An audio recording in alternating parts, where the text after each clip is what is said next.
On this episode of China Uncensored, well, we're finally getting towards the final round in civilization. What?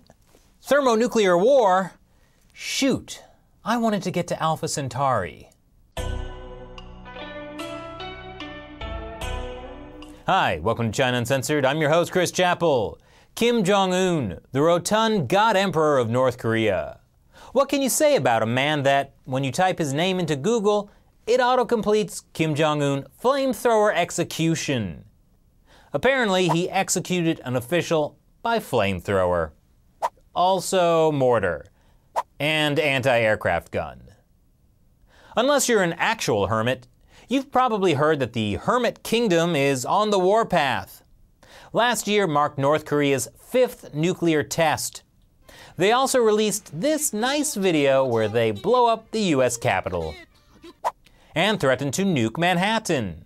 All the people there would be killed immediately and the city would burn to ashes. Which is an odd threat to make since, the United Nations is there. And probably a lot of countries would be mad at Kim if he blew it up. Also, there are North Korean diplomats there. And me, too. So blowing up Manhattan is in no one's best interests. To top it all off, North Korea has been conducting a series of ballistic missile tests.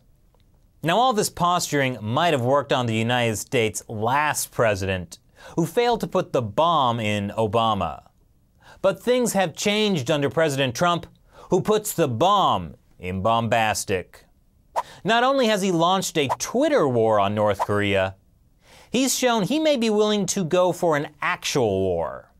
In the course of a week, Trump ordered a retaliatory missile strike on Syria for Assad's use of sarin nerve gas. Then dropped the mother of all bombs on ISIS. And over the weekend, a U.S. carrier strike group headed to North Korea as they prepared to celebrate the 105th birthday of founder Kim Il-sung. And how did North Korea plan to celebrate? Satellite intelligence suggests that a nuclear test could be in the works. I mean, fireworks are nice, but that is going a bit too far. So it was a bit of a tense weekend. Since we are not now scrounging through the wasteland looking for slightly radioactive roach meat and rat X, you might have correctly guessed we did not have a nuclear war. So if North Korea didn't launch a nuke, how did they celebrate their holiday? With a military parade showcasing their latest intercontinental ballistic missile technology. And a big old dance party. Because nothing says there's no famine in North Korea like lots of people dancing. You can't dance if you're starving. And then the next day, they did have a totally awesome ballistic missile test. U.S. Pacific Command says it, quote, blew up almost immediately off the Korean Peninsula's east coast. Most people in North Korea weren't too troubled by the news of failure, mainly because they didn't hear any news of the failure. And when some Reuters reporters spilled the beans, citizens responded with all the correct answers. If the news is true, failure is the mother of success. We will make more efforts to make even more powerful weapons in the future. That's a lie. Scientists like me don't believe that. And you've got to believe the scientists of North Korea. The good news is that President Trump has worked out a close friendship with someone powerful enough to have an impact on North Korea. The Easter Bunny. It's part of the new U.S. fairy tale alliance that will also include Jack Frost, Santa Claus, and the Tooth Fairy. Yes, things are looking very grim for North Korea. What's that, Shelley? Yes, I know that's just a movie. But can North Korea actually start a nuclear war? Well, technically, they haven't even finished the Korean War. Right now, it's just in an awkward, decades-long ceasefire. But if it starts up again, this time, China's not on their side anymore. It's on America's. At least on this issue. At first, it might not seem like the US and China could be allies against North Korea. After all, hundreds of thousands of Chinese soldiers died fighting against US troops in the Korean War. But the last Chinese leader to really support North Korea was the four-eyed toad Jiang Zemin.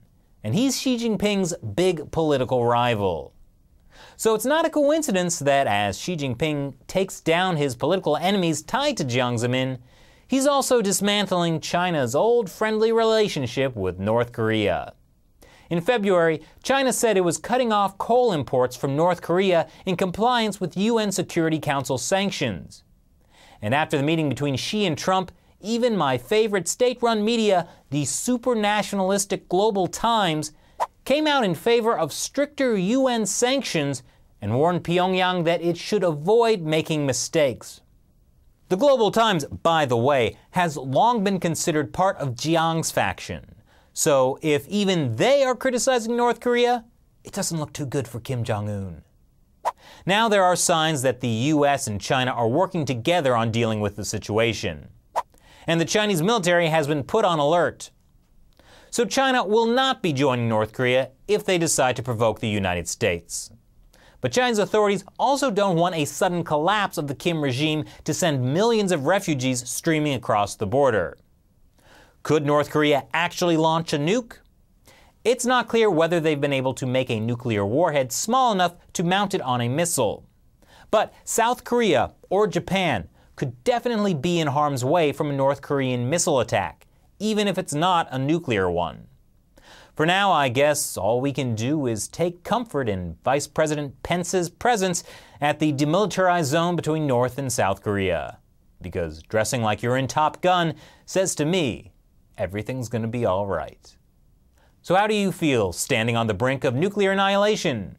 Leave your comments below. And since YouTube has a real penchant for demonetizing episodes about North Korea, consider supporting China Uncensored on the website Patreon. Link is below. For just $1 an episode, you can help us keep the show going. Thanks for watching this episode of China Uncensored. Once again, I'm your host, Chris Chappell. See you next time.